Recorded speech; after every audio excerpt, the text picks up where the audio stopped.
Поголем дел од тутунарите незадоволни од проценките на стартот на откупот на тутунот. Тутунски комбинат Прилеп е втор откупувач кој денеска започна со откуп, кој се одвива според сите протоколи за заштита од COVID-19.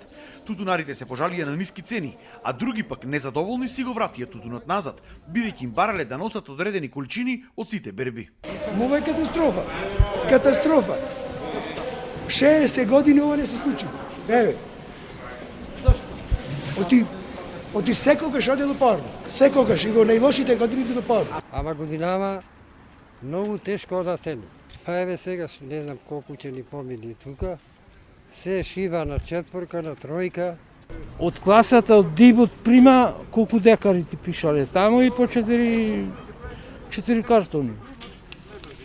Повеќе не може да ти пише. Министерот за земјоделство Ариенит Хоџа истакна дека се уште е рано да се даваат оценки и дека ако нешто не е во ред, тутунарите имаат и право на жалба. На ист став се и од тутунскиот комбинат Прилеп. Тутунарите се заштитени со тоа што имат и повереници во вагите, а од друга страна секој што има проблем со вреднувањето на тутунот има можност да повика на второстепена комисија. Се знаат мострите кои се знае квалитетот од оваа година кој е.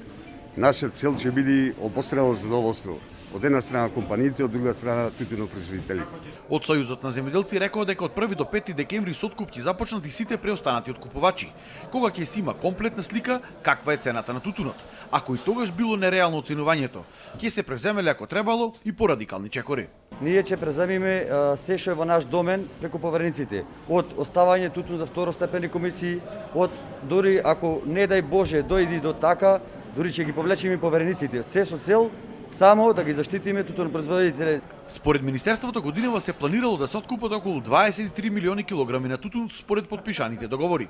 Ќе се потруделе во разговор со откупувачите да биде откупен и ако остане малку вишок на тутун, но се уште било рано сега да се зборува за тоа.